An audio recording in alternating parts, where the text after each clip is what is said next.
Hi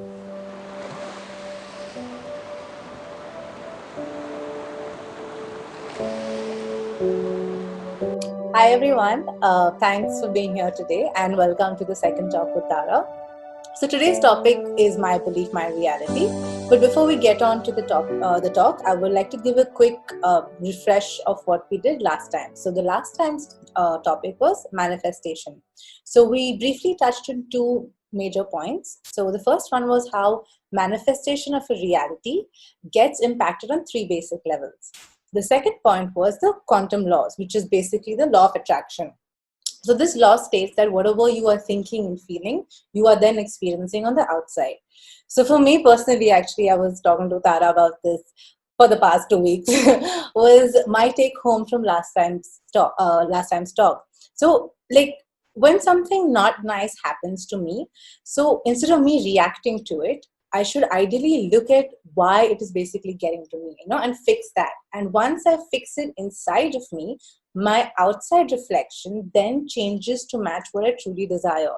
And it's been pretty great. And how Tara was talking about taking responsibility. I mean, for me, I used to feel like responsibility was such a thing, like why me? Why do I need to be responsible for everyone else? But now, like how she said, it's empowering. It's actually really great that, once we take responsibility of ourselves, we then can lead the life that we truly, genuinely desire. So the flow of the talk will be, we will start with the breath work. Then we will move on to the talk, which will be given by Tara. And then we will end with the question and answer section. A couple of things to remember during the question and answer section is that please do send me your questions via chat and I will read them out loud for Tara to answer. The questions will of course be answered in the order that they've been submitted. The second one is, if during this segment you would not like your name to be said out loud by me, please do mention it when you send in your question and I will then not take your name out. The last thing is that during this segment, if you wish to interact with Tara, or, read out your question to her, or get clarity or whatever it is that you want, let me know again and I will then unmute you during your question. So, and just a humble request to everyone, please keep your mics and videos off. And with that, I would please ask Tara to begin the talk. Thank you. Thank you. Hi, everyone. Welcome. So we're back again, as promised, with another interesting topic, hopefully interesting topic. I'm pretty sure interesting for everyone, because people who work with me, they normally come back to me saying, Tara, beliefs, they're a bit complicated. And I tell them, no, not at all.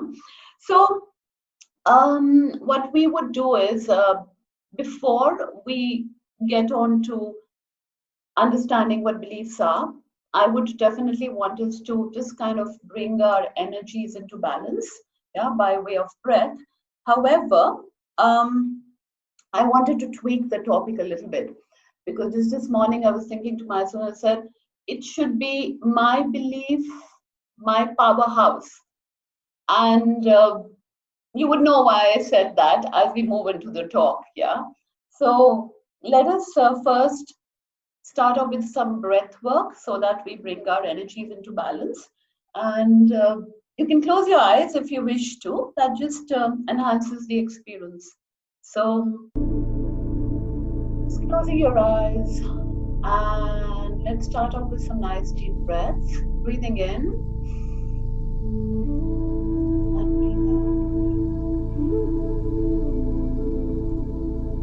Breathe in.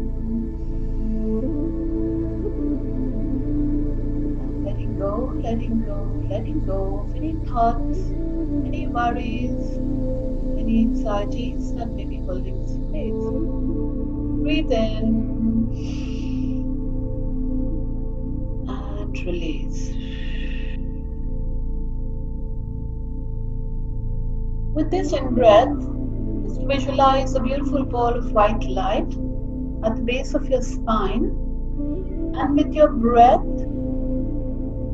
pick it up and bring it up to your heart space. We'll hold it there for a few counts, and then with the out breath, let it go back down again to its resting position.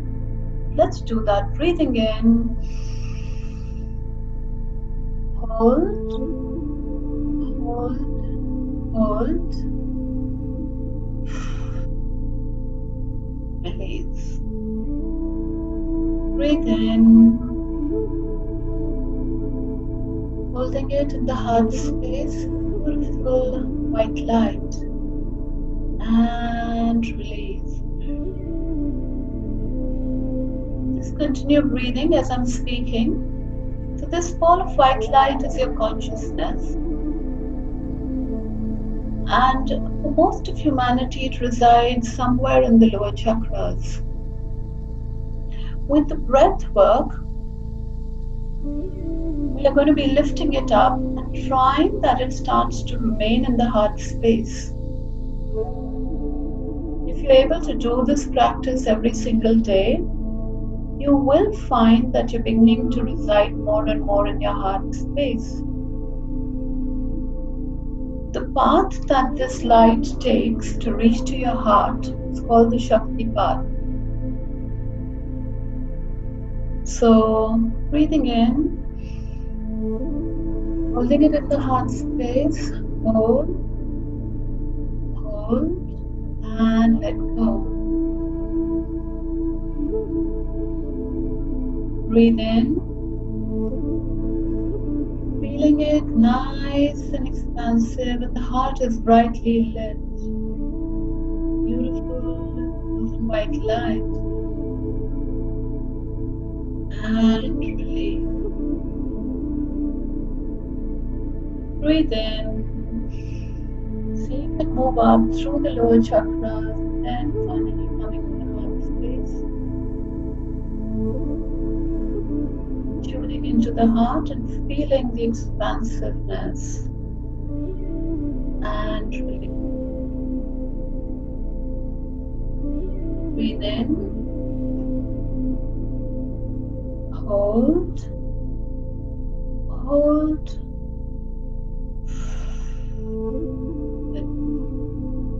any thoughts, any worries, any anxieties that may be holding space are all being let go of now.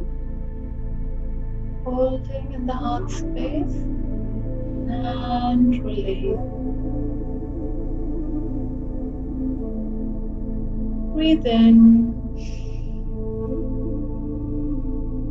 You can see your heart beautifully lit, almost like a crystal, emanating beautiful rays of golden white light. And release. Breathe in,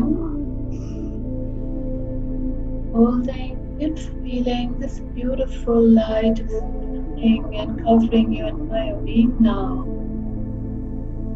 bringing you to a place of allowing to receive.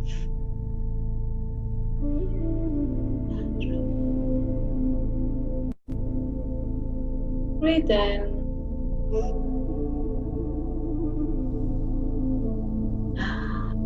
Breathe out.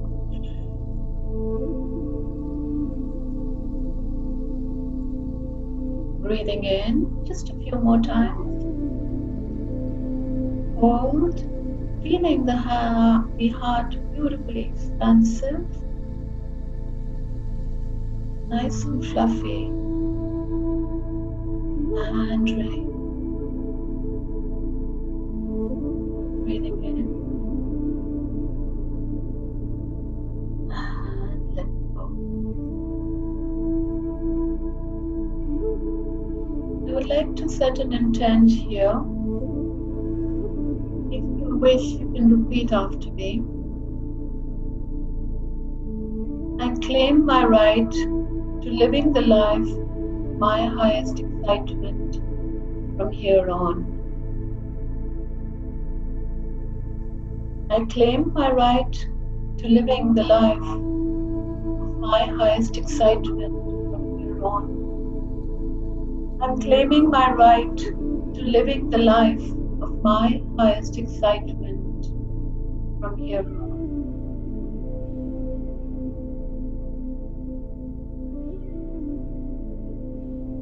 Gently bring your attention to the present moment and open your eyes when you're ready.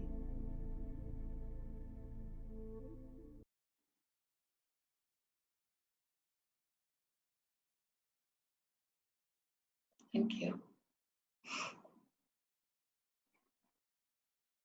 It always feels really nice when all these scattered energies have been let go of and you're just in a nice, beautiful, centered space. I'm still reeling with the effects of what I was feeling in my heart space. It's beautiful. All right. Divya did recap, a brief recap she had done of the last talk. I would just like to add something here. If we are able to have the quantum bylaw, which is the law of attraction, as a backdrop for all of the experiences that you're having, not just for these talks, it is really going to be able to help you to sift through your experiences in a more, um, let me say, with ease and flow.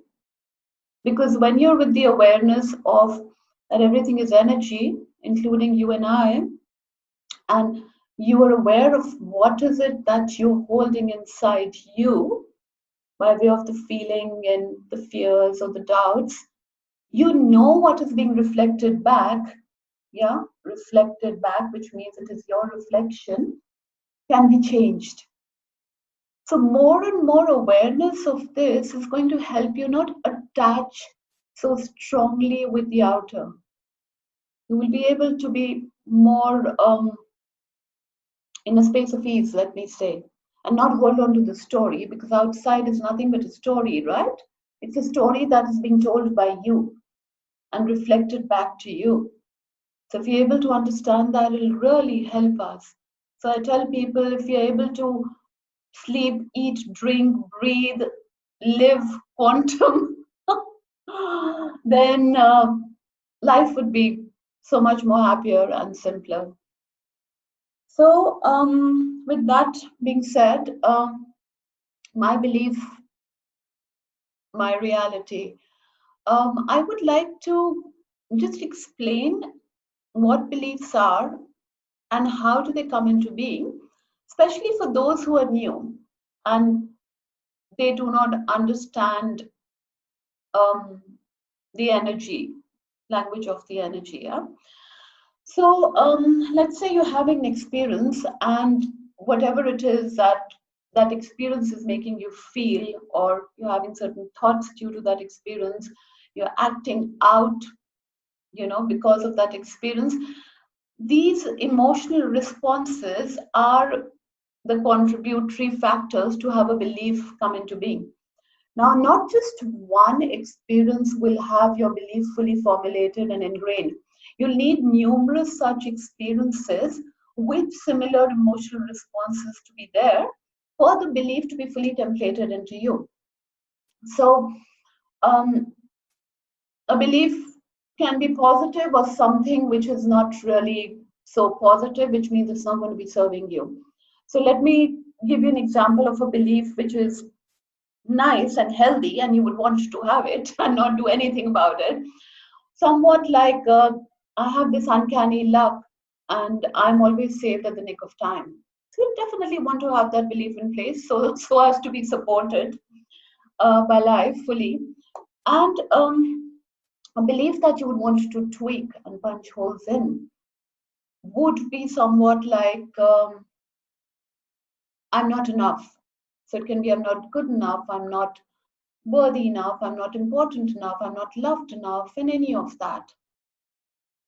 Um, these beliefs, like we had spoken the last time round, are set in right from when we are small children, and they continue to be set in even as we are moving through life.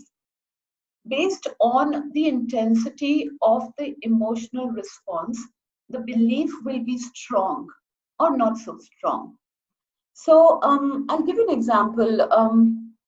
Especially in Asian cultures, this happens that, parents would ask the child impromptu, just in the moment, to come and either recite a poem in front of their friends, in front of house guests, or to sing a song or something. Now, these are well meaning parents, they just want to probably, they're just proud of their children and they want to kind of show off or whatever. The child is going through a huge amount of anxiety in that moment. And the child is not um, very present there, and it's probably not in the mood to do it also, yeah, most of the times, and you're just kind of invited in it, and you just kind of have no choice but just to do whatever they're asking you to do. So can be possible that the child ends up forgetting a few lines or something, and then all hell breaks loose, because not from the parents' side. The parents are very understanding. However, the child starts to feel really ashamed of himself or herself, and would start to feel that I've failed my parents in some way, and all of that. So, feelings like this can have the belief of I am not good enough or not worthy enough start to come in. Now, obviously, this is not just where it fully comes in. So there have to be more such experiences like our schools are a beautiful place because it's based on a competitive grading structure. And there's a lot of competition that gets inculcated in a child at that point of time. Yeah. So if, let's say, I've not performed well in a particular subject, and my um, my peer group, my friends have done really well, I will be named and shamed.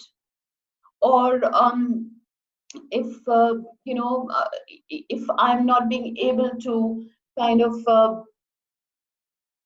do well in gymnastics or a particular sport, there's a lot of shame around all of that. Yeah, and you start to doubt yourself. You have the needs to then want to please the others coming in from that space. So you start to find that you're uh, bringing about feelings of you start to become people pleasers, let me say that. Yeah. So these are beliefs that are not necessarily true. Now just imagine a belief that is being set in because of you not performing well, or you missing out on a few lines of a poem, and the belief that's getting formed is I'm not good enough. And you feel captive, literally, you're like in the prison of that belief. Yeah, because you believe it to be true. Why? Because the emotional response was so strong at that point of time, and the amount of shame that you felt in that moment was intense. So you definitely have convinced yourself that you're not good enough, and no matter what you do, that will not move.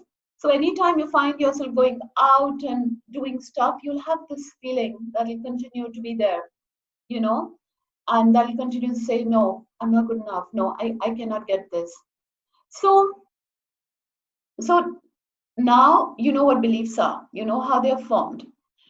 Let us look at how these beliefs are very unique to you, even though two people will be having the same beliefs. I'm not important enough, or I'm not good enough, but they're going to be experienced very differently on the outside. Yeah. So let me use an analogy here, that of a projector. I'm pretty sure all of you know what a projector is. So when an image is put on the screen, on the, sorry, the lens of the projector takes that image and casts it onto the screen. Now, this is exactly what's taking place in the physical dimension. You are the projector, and the screen is, which is what you're experiencing, is the projected. So now here, let's look at it with an experience. So I'm having an experience, and that experience is being felt through the lens, which is my unique set of beliefs. And that experience that I'm experiencing on the outside, which I feel almost like I'm captive to experiencing it in this manner, yeah, because of my beliefs, is originating from me. And it's my unique version of life that I'm experiencing.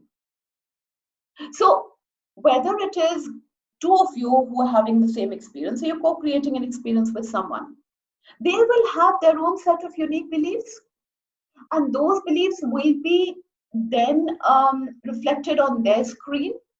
So they are going to be experiencing or having their unique version of experience on the outside.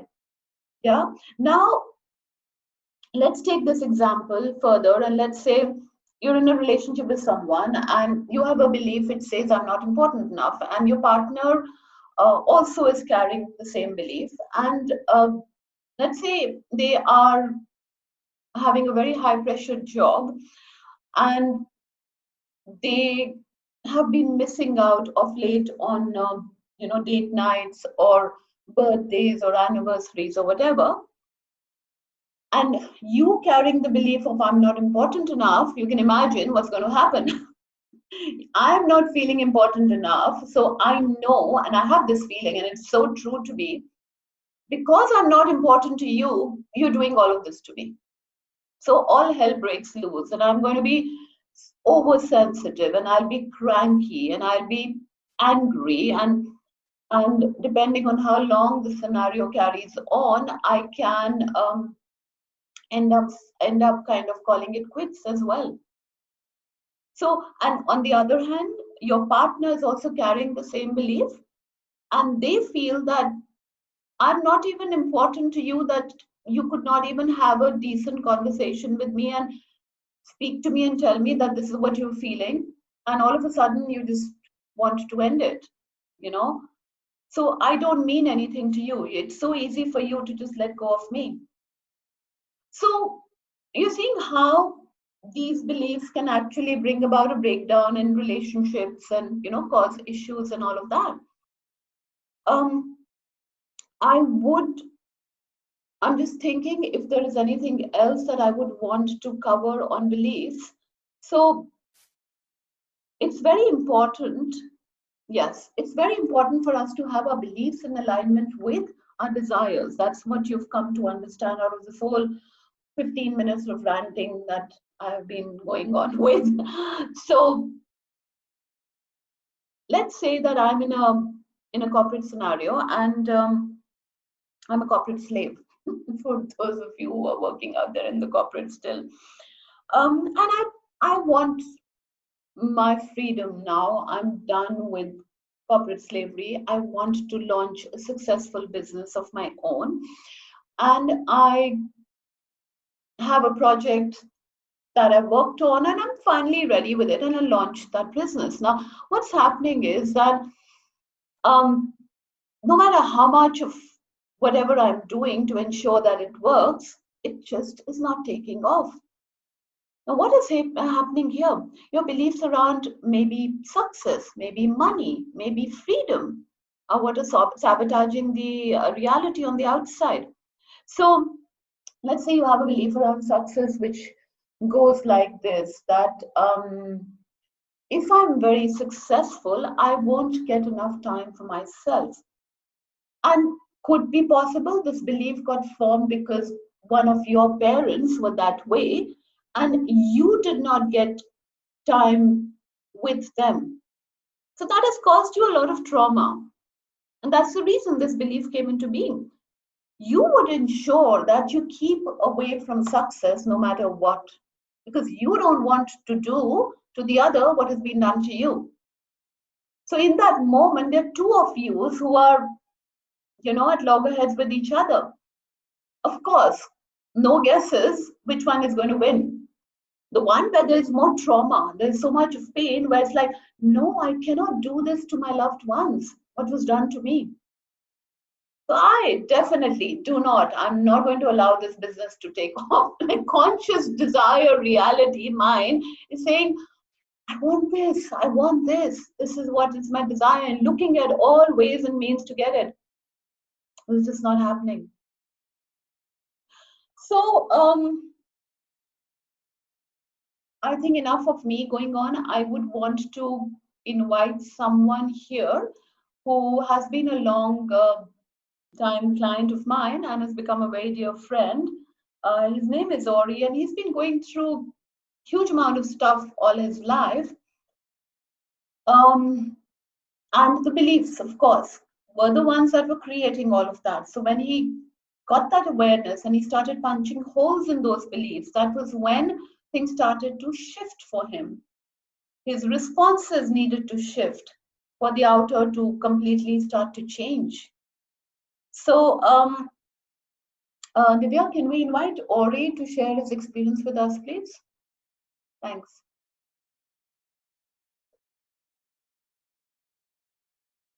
So, I've asked him to, yeah. Hello?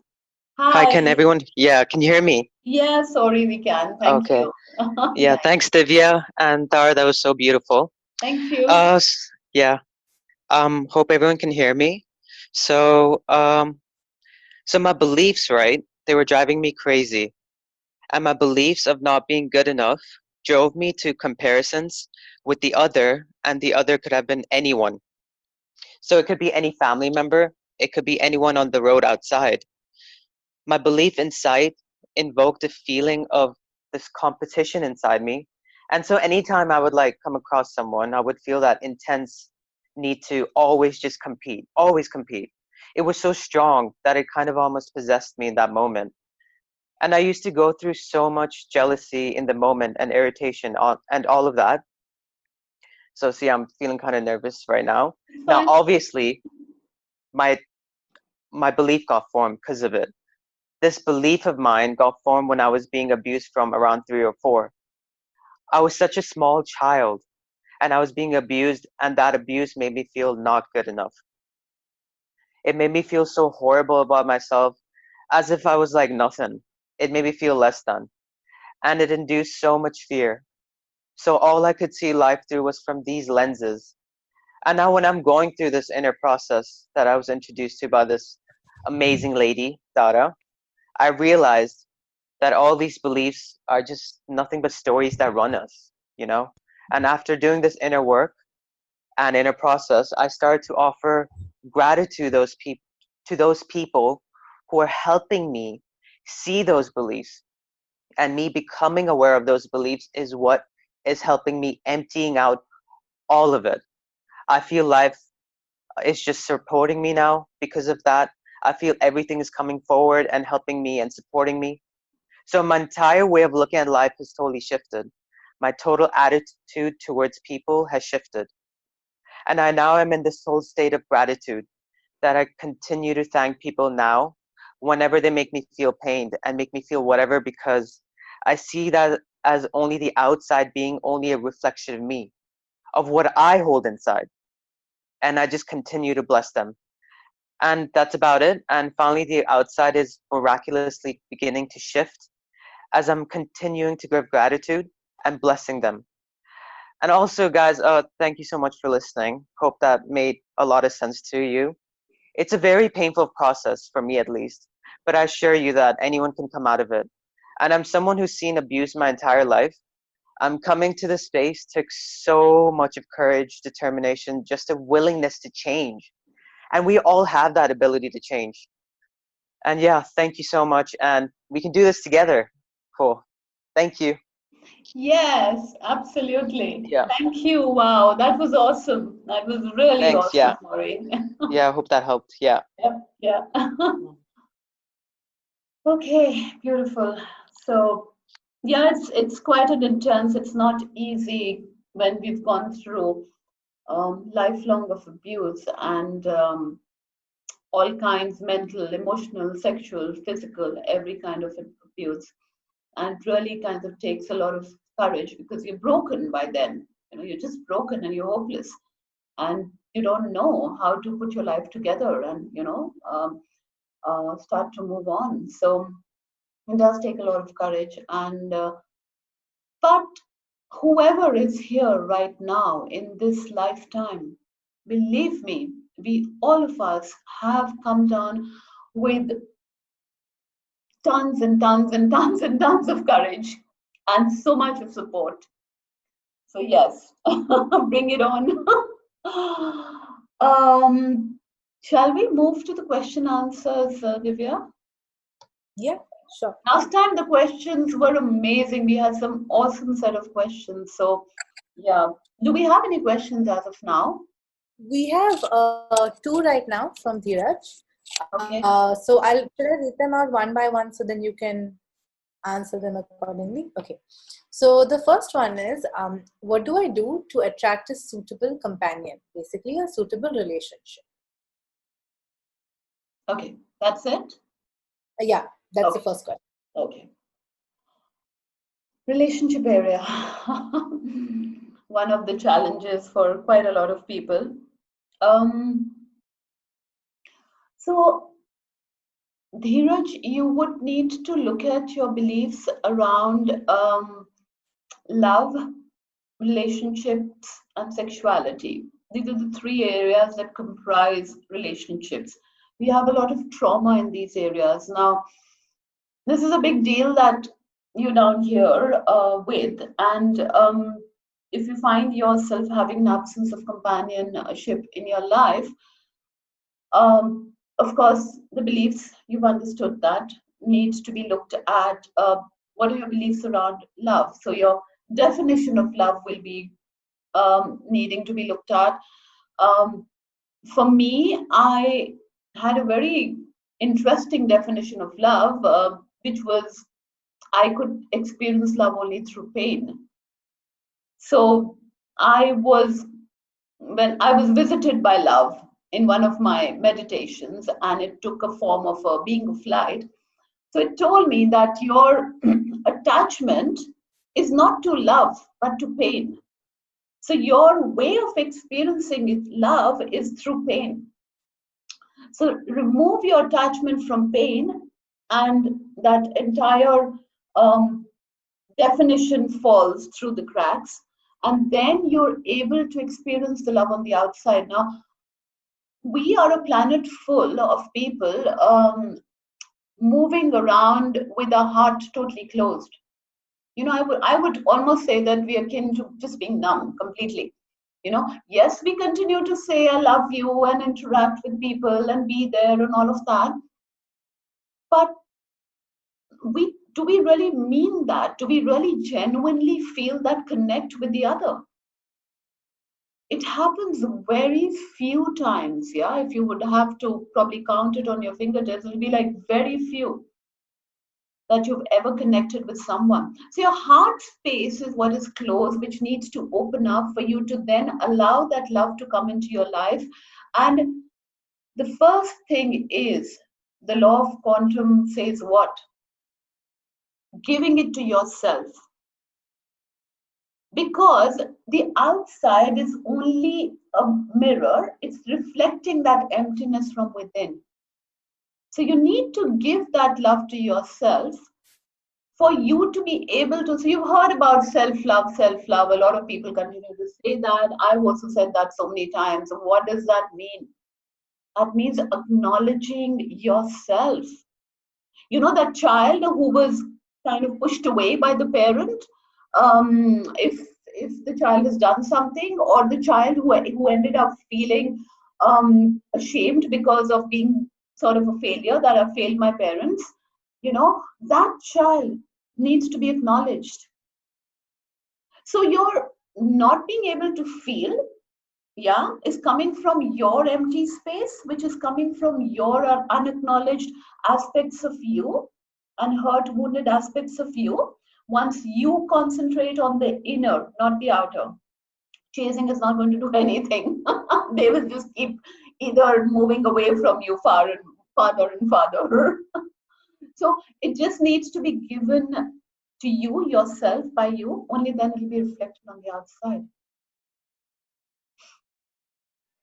Yeah. Second question is, what do I do not to let aloneness turn into loneliness? Yeah. Yes, this can really happen a lot with all of us, because especially the ones who live on their own, or are not able to connect with, their families or whatever. Being in the present moment is what is coming to me. And just concentrating on yourself and doing whatever it is that your heart is asking you to do.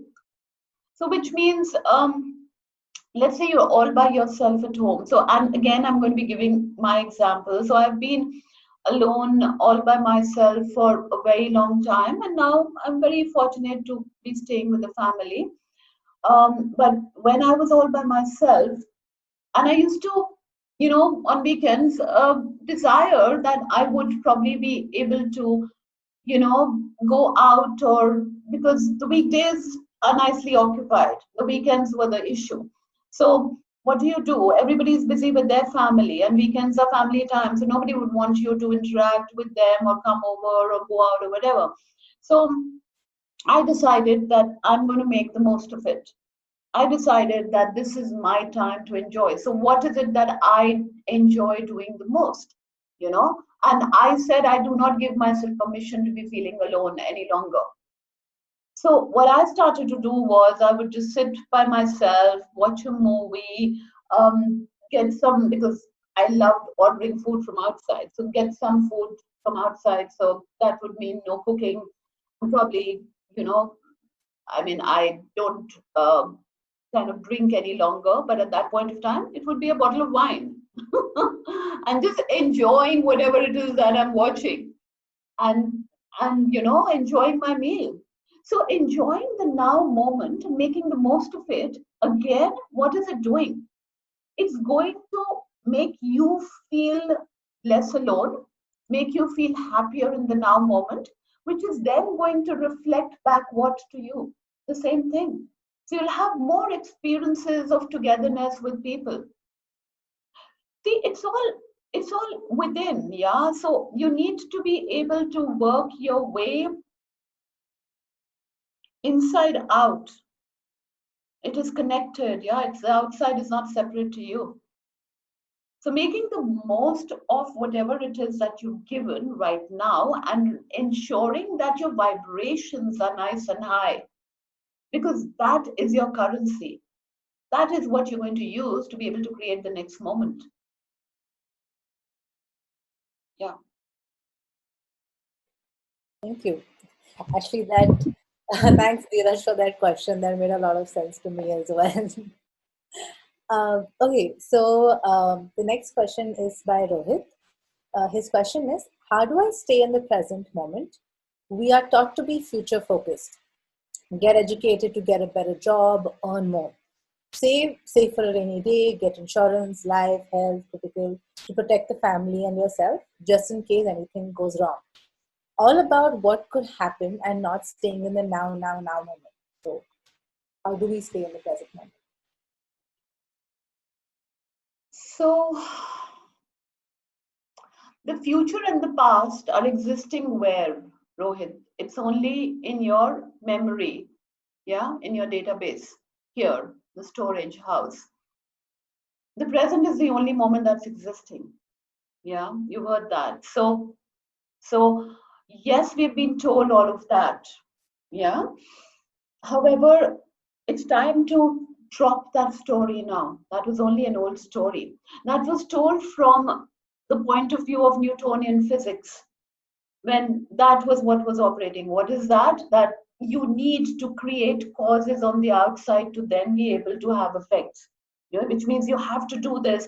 And even the doing was taken down to the visualizing stage as well. So people would sit down, when law of attraction came out the first time round, would sit down with the secret, having, the secret book and the video that came out, saying that, sit down and visualize, have a vision board and all that. People would do that. That also became a part of your chores. Imagine, all that is needed is go into the heart space and start to feel and create magic from there. So I have a suggestion for you, Rohit. This is coming uniquely for your energy field. You need to get back to that child you. There are too many responsibilities that you're feeling burdened by. Start to get back into that stage of telling a story. So start to tell yourself a story, yeah, of the times when everything is beautiful, and there's so much of whatever it is that you would want to experience, yeah. But say it in the form of a story, And if you can bring in an element there, you know what I mean by an element, either fire or water or something, fire would be really nice. And you can do it by way of just like a, you know, a bunch of candles, or, you know, just some candles there, and start to tell your story to the fire, you know. And that is really going to help shift your focus from either the past or the future and bring it to the present. Because what you're doing is you are in your highest excitement in that moment when you're closing your eyes and you're telling yourself the story of, I call it the land of forever land. It's called a forever land. And I go there to that place and it's just beautiful. There are trees and their abundance. It's like absolutely abundant, that place. There's a lot of ease and flow, and as you get into that space, you know, see how your energy is starting to shift. Yeah, all the worries start to leave you, and mind you, that is what you need to get to, because from a worry space you attract more of worries. From a space of, oh my god, what's going to happen tomorrow, and I need to have this, or I need to be able to pay my this bill or that bill, you will be attracting more of those bills coming forth. So just getting into that space of that highest excitement in the moment, yeah, is what is going to really shift you. So storytelling, guys, is what came through right now. Okay, the next one is, I feel that I've arrived at a certain space and then something else comes up. How will I know when the entire belief has shifted? I guess my gauge is that the outside has shifted. Could you elaborate?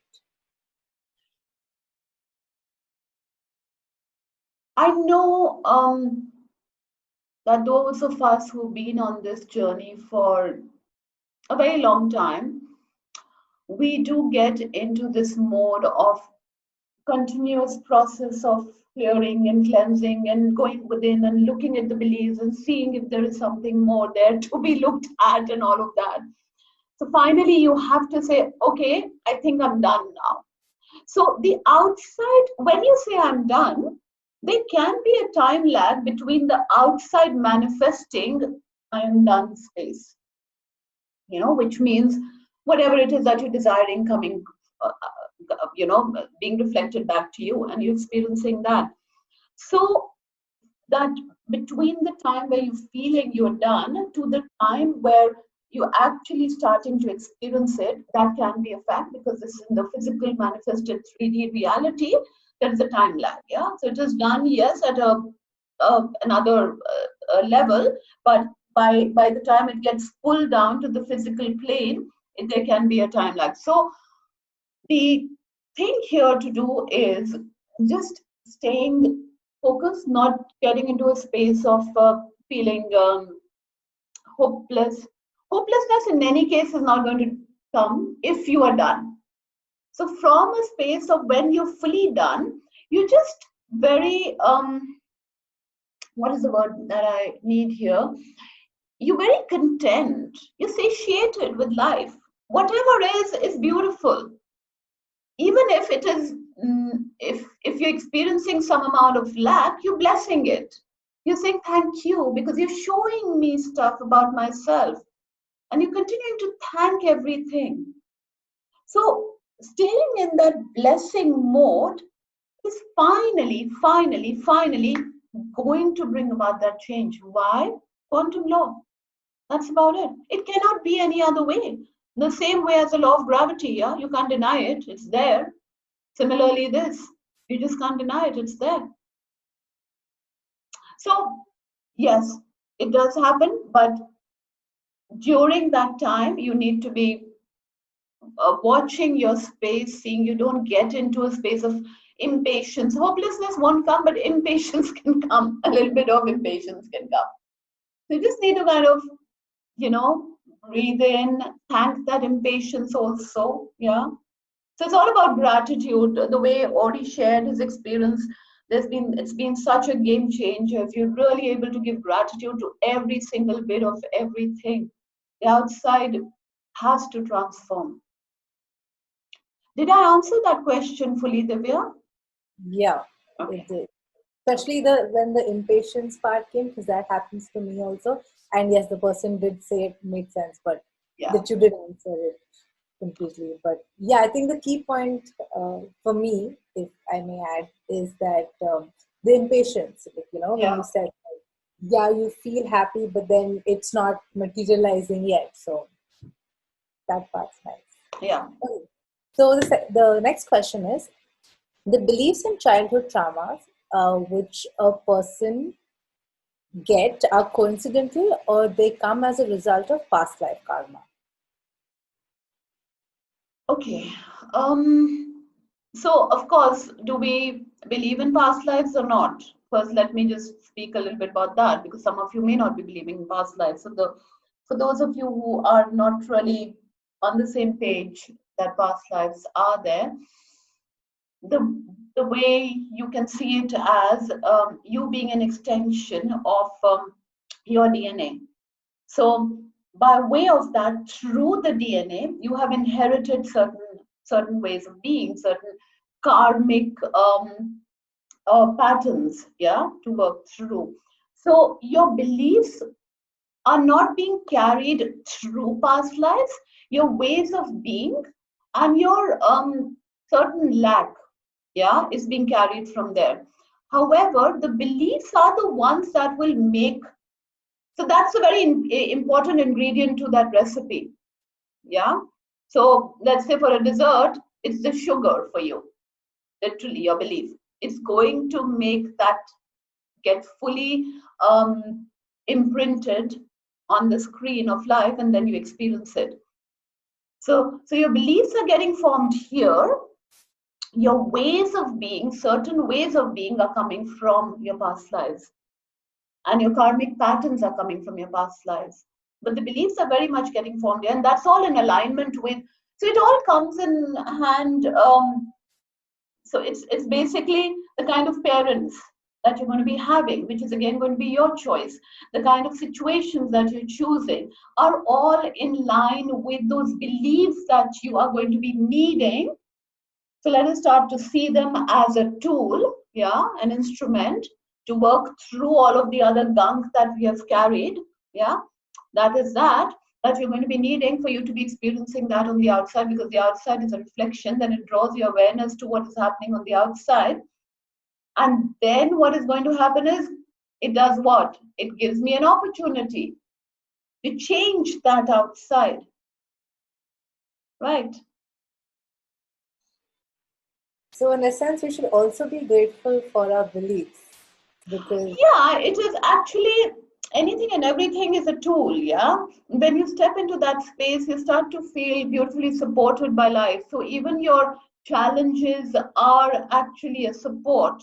Yeah. It's a GPS. It's showing you what more is there inside. So you're just moving your attitude of gratitude is coming about. Yeah. So what will then also happen is when attitude of gratitude comes about, you're shifting from lack to abundance. So, yes, your beliefs are your instrument, but don't stay with it. The positive ones, yes, because beliefs, till the time we are here on the planet and in this human body, we will have some belief or the other that is going to be creating life on the outside. Because consciousness on its own is not going to be able to experience anything. So, from a neutral space, zero space where there's no belief, you're not experiencing anything. It's just going to be just blank. I mean, you're just going to be sitting and literally every single day is going to be like any other day. So you remember what I said, your beliefs are the lens through which you have an experience. thank you. Okay, so the next one is not a question, but it is a beautiful and big thank you for this session and for everything that you've shared. It resonates so much. So this is from someone who has recently started their journey of self-discovery, and it has started from you, Tara. Person's very grateful for this ripple effect, and thank you very, very much, and sending lots and lots of love. Thank you. Let's just charge the space with this gratitude energy so that everyone can experience that heightened awareness and just claim their power and move forward in their process. Thank you. Okay, now the next one's a question. The question is, what do I do to not feel jealousy towards someone else? Okay. Firstly, acknowledging it. Normally, the problem comes when you do not acknowledge something. Now, jealousy is an emotion that we've been told to keep away, yeah, and you do not want to feel jealous. That's the reason I think all of us have realized that, and probably we know that we don't want to concede to the fact that we are jealous. We would say we are angry, we would say we are irritated or whatever, sad, but we think 100 times before saying I'm jealous, yeah? So knowing fully well that there are certain emotions that come with, it's a given with being human. You cannot escape it. You just can't escape it, yeah? So jealousy is something that comes about from where? We saw that, yeah? A feeling of comparisons and competition that comes about as you're going through different experiences in life. And it is coming from a space of, I'm not enough. So when I feel I'm not good enough or I'm not worthy enough, if I see someone else who I'm perceiving to be worthy or good enough, remember the key word here is perceiving, yeah, because it's my perception. That person may still be feeling not good enough and not worthy enough. But when I see him or I see her, I feel like, whoa, they are so good. Yeah. And that's when I find myself fading in front of them and I feel threatened. Yeah. Jealousy is that emotion of feeling that I'm fading in front of this other. And I don't want to. So it's like a kind of a, how do I say, like a cry for help from you to you. Yeah. So acknowledgement is the first step. Then going into, because what you do not acknowledge, yeah, it will always continue to plague you and continue to sabotage your reality, but it can never serve you. So it needs to be able to give you that gift, right? Of what? Of setting you free from that and seeing yourself as a unique being. So there is no comparison. Yeah. So getting into that space of, you know, acknowledging that emotion and then working with it. That's the big one. Working with it. Now, how do you work with jealousy? So, beliefs, of course. So, first step, go into the beliefs. Look at your beliefs. Where do you feel not enough? Acknowledge that you. And a lot of the times when you're filling up those gaps, you're beginning to start to feel more and more sure of yourself. And you're also miraculously appreciating the other. Because the more your self-worth goes up, yeah, you're also beginning to not then feel so threatened by the other. So it's a beautiful thing that, it's it goes hand in hand. So yeah, there are other ways also where you can be in the moment and just observe that emotion, and then thanking that emotion will bring you into space of neutrality. And then also understanding that you're a unique being with your own unique beliefs as well, set of chaos as well. Yeah. Thank you. The next one's from Orla. It's not a question, but she's saying that you're amazing. Thank you, and we're so blessed to know you. Big gratitude and love. Thank you. Big hug, Orla. My darling. Love you. Okay, so those are about the questions for today. Okay, all right. So today was not so many questions, which probably gives everybody the time to probably have some family time as well. Sorry, someone just sent in something. Can I read it? Yeah. That's Okay. fine, really. So the person says, for me, the challenge is suffering appears still real, not story, even after knowing these theories deeply. Suffering appears real, not a story, even after. Knowing these theories deeply, like. Okay. So what is the difference between you actually feeling and just from a mind level knowing? Vibrations, my friend. When you're existing in the lower chakra space, which means your vibrations are that of fear, or the frequencies that you're carrying are that of doubt. They're very kind of 150 to 200 hertz frequencies, which will then ensure that you're in your lower chakra space. From that space, you can only understand these as concepts through the mind. The moment your vibrations get raised, which means you're able to then have an eagle's view, yeah, from a higher perspective. Higher, why do they say higher perspective? Because your vibrations are raised and you actually looking at you from above. And from that space, you're able to see it as a story. You're then able to know that I, the soul, has chosen all of this, including the storyline. So I'm the director of my own story. And I am the one, in fact, I am the only one who can change that story. So till the time I keep looking out for a savior, it cannot happen. So the story can only be seen as a story from your vibrations, yeah, heightened. So the breath work that we did today, yeah, that which is called the Shakti path, that is something which will really help you. If you're able to do that twice a day, specifically, I feel that specific for you.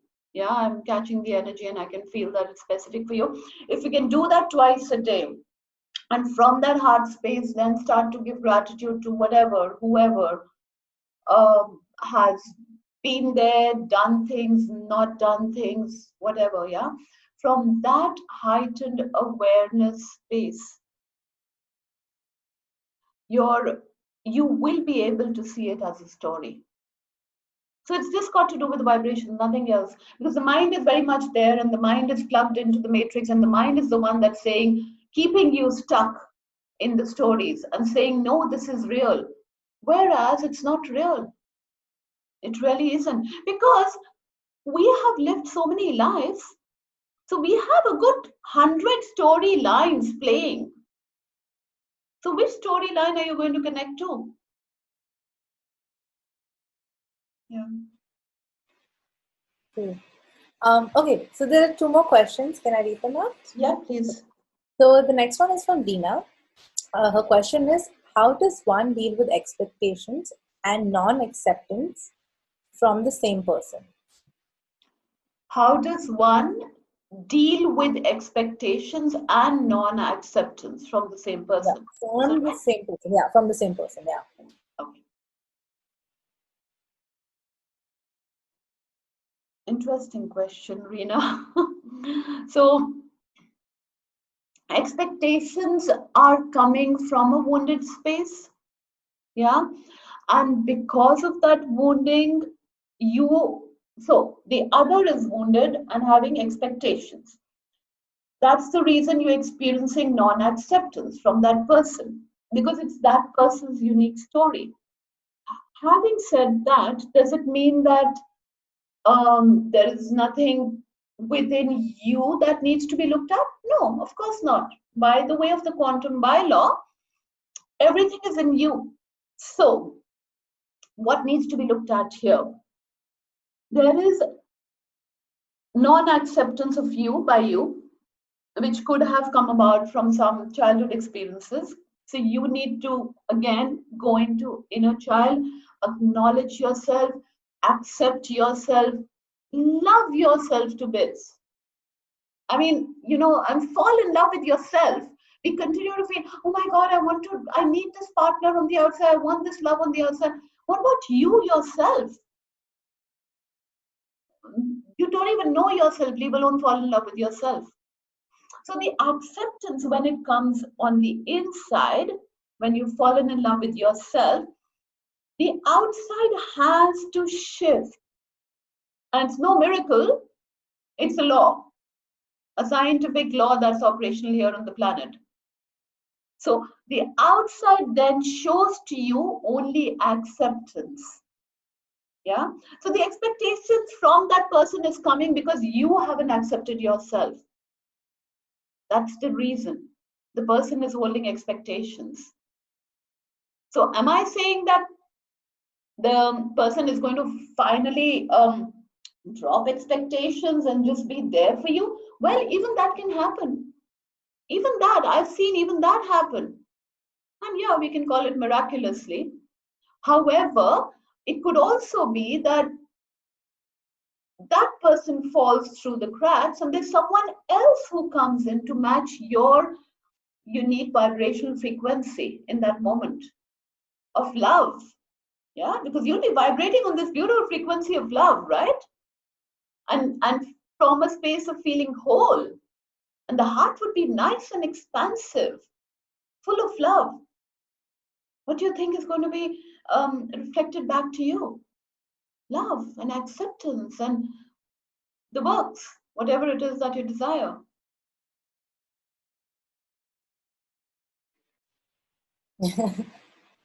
Yeah. Okay, the next one is, oh, sorry, Serena said, as always, Tara, thanks so much. Thank you. Thank you. Okay, so the next question is by Rohit. How do we raise ourselves when we are in the shit or feel we are in the shit? Sorry, can you read the question again? Okay, how do we raise ourselves even when we are, when we are in the shit or feel we are in the shit? In shit, S-H-I-T. Yeah, S-H-I-T, yeah. Okay, I thought shift. Okay. So basically, there's a lot of chaos that you're experiencing, and of course, you're down and out. So from that space, you cannot even sit down to do the breathing. I have had that experience with people where they say, we feel yucky and shitty, and there's nothing that we can do. So in that moment, I'm just telling you how to do it in that moment. Yeah. So in that moment, there's nothing that you need to do. You just need to stay with it. Now, this is something very interesting because when we say stay with it, we as human beings have this inbuilt default defense mechanism. Yeah. You would still be finding yourself struggling to somehow find a way out to not feel that suffering in that moment. So when we say stay with it, stay with the muckiest of the mucky feelings that you're feeling in that moment. So in that moment, staying with it. Finally, when you come out of that feeling, it could be a few hours, it could be a few days, it could also be a couple of weeks, by the way. Yeah, you will then need to be bringing, and obviously, it's your vibrations that you need to raise to start to do the breathing. So what I'm saying is the first given opportunity, if you do this Shakti path, what you're doing with it is your consciousness is here. With the breath, you're raising your vibrations and bringing it to the heart space. So it's like almost like when you're working out, yeah, you're training your muscles. So you're training the heart to start to, or your consciousness to start to reside in your heart space. So by way of doing this, you'll finally find that you start to feel that you're beginning to reside here. And from this space, your view of that shitty space is going to be totally different from a lower chakra space. I'll tell you how. From the heart space, the same experience is going to be viewed as it's a support coming from my higher self to ensure that I go through this and then I am taken out and I'm taken to my next highest excitement moment. where I'm then ready to create. And there are a lot of people who've been in this situation and they've done that. Versus in the lower chakra space, you just feel helpless and hopeless and victim. So it's basically the lower chakra space is that of I'm at the receiving end of life. The heart space is that of I am the one, yeah, who's creating my life on the outside. So even if I'm down and out right now, the good news here is that I am the creator of whatever shit that's happening on the outside.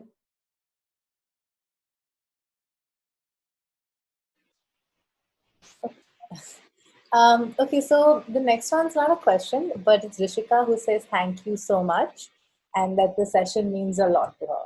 Oh, thank you. Thank you so much. Appreciate. Okay, so as of now, I think we're done with the, and Rohit also says thank you. Thank you. Guys, So thank yeah, you so much because we're doing this really from the heart space, and it does take a few people to, the music to be playing at the right time, and Divya is spending her time, and so we are really doing it from a heart space, of course, with the idea of just reaching out to all those who do not know where to go or how to reach out to someone and ask for help. So even though this time around we didn't mention, I think in the invite, please feel free to invite who you feel would be able to gain and benefit from these talks, because what I use here is light language, as quite a few of you know. And even just by way of the talks that we're having, you will start to experience some shifts happening inside you. So it is going to be bringing about probabilities of and opportunities of growth inside you. And of course, I'm really in gratitude for the energies to kind of have me have the intent to do this process, this work, because I'm in a space of surrender. And especially right now where, people are down and out and there's a general feel of bit of doom and gloom, let me say. So it depends on us. So you don't need to feel that on the outside if you are in a nice space, the vibrations are high. So, yeah. um, okay, so there's someone who would like to speak with you. They actually sent in their question. Sorry, the name's not mentioned, so I don't know. So can I ask them to unmute Yeah, themselves? yeah, sure, yeah. Okay, I've asked them to unmute themselves, so just give it a minute or two. Yeah, sure.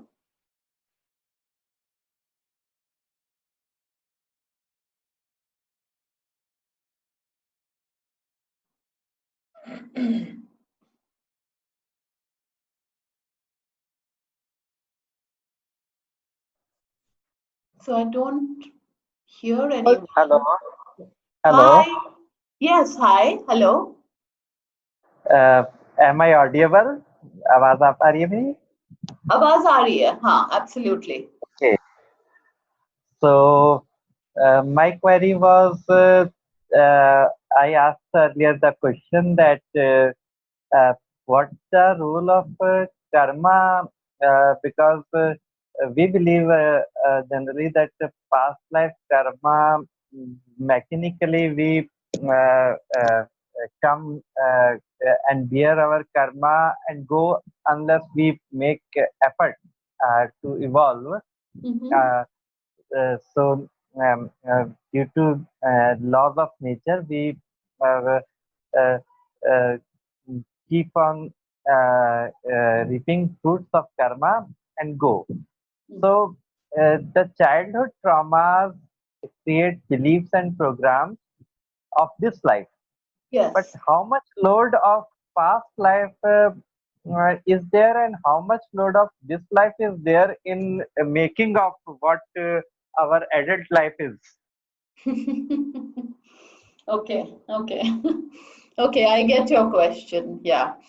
So, what happens is that, of course, right now, the souls who are here are carrying a huge amount of karmic baggage from the past to clear. Why? Because this is an ascension timeline. Yeah, we are moving forward. We are going to be collapsing all timelines and just moving forward, being removing all kind of karmic debts and everything else that we had carried. So there's a huge amount of karmic baggage that people are carrying right now.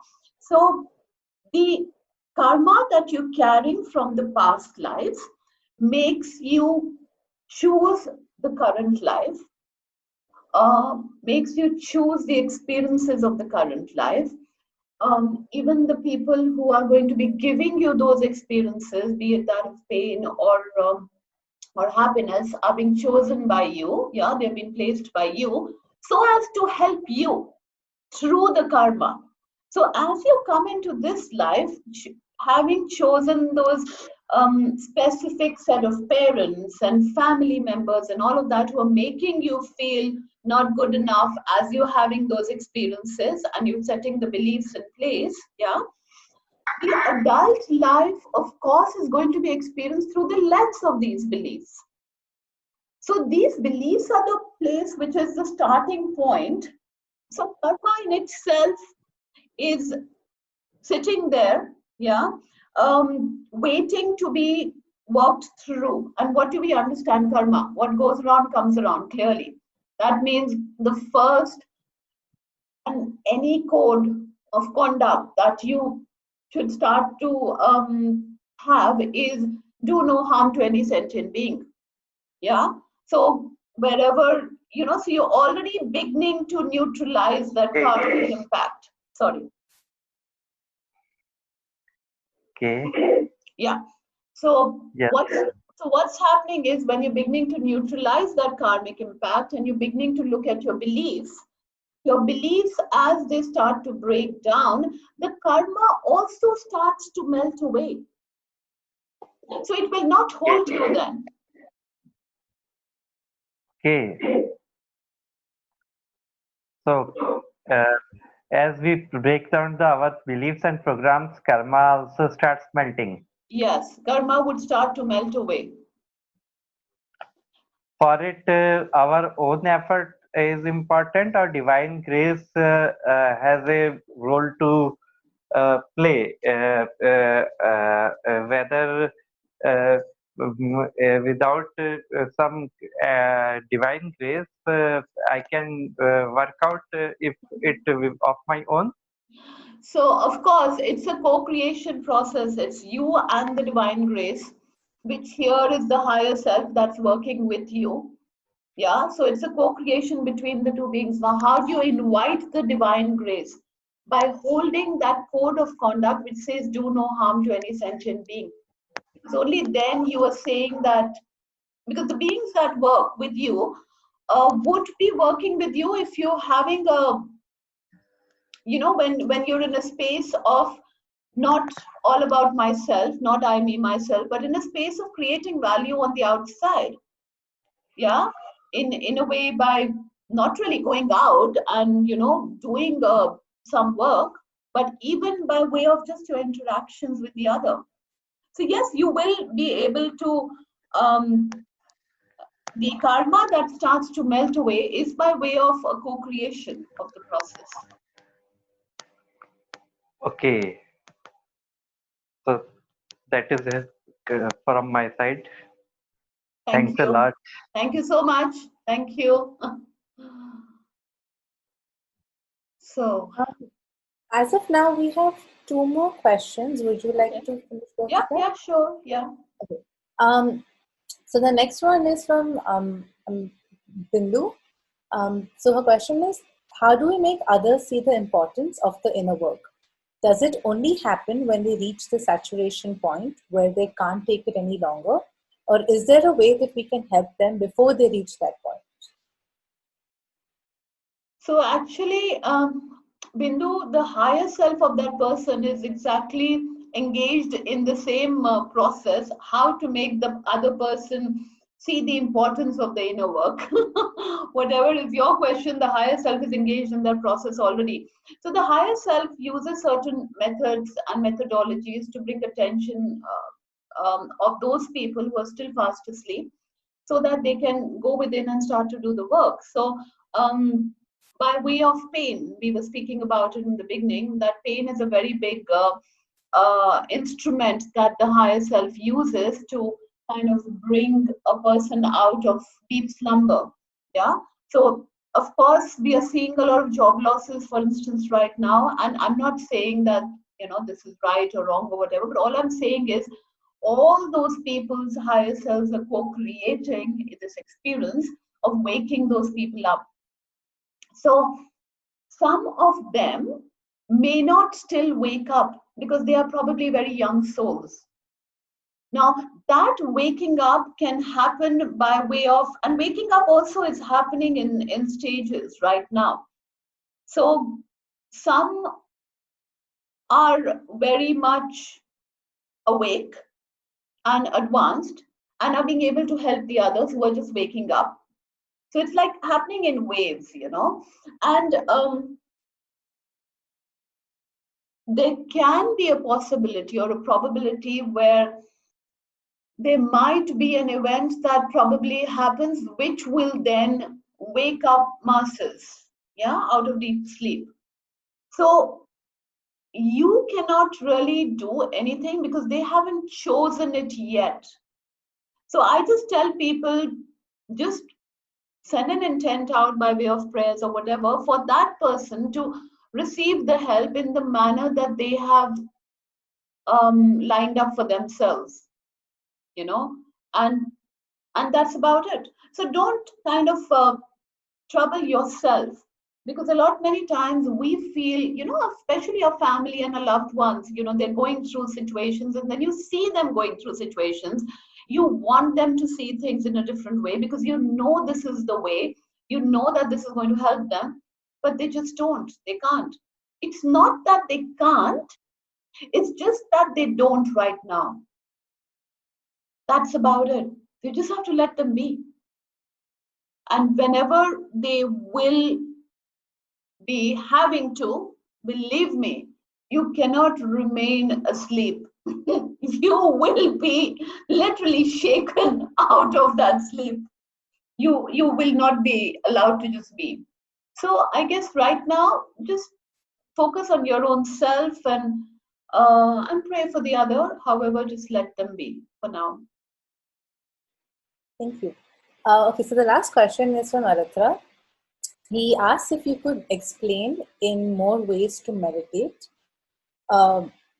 Yeah, okay. So okay, his question is if you can explain more in the ways to meditate and what more we can do when I'm not living in the now and stressing about the future and things like bills or work and, you know, stress.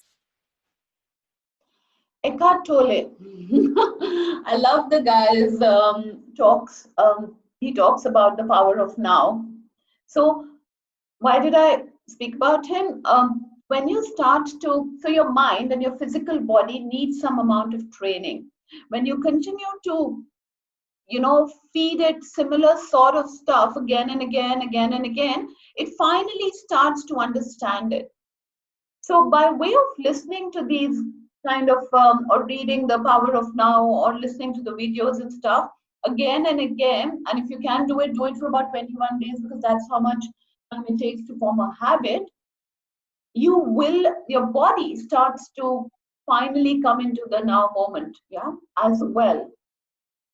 So it's a very important factor for you to understand that the body also is a program, yeah, and it is running on the program because of the fact that it's feeling a fear, or it's feeling threatened, yeah.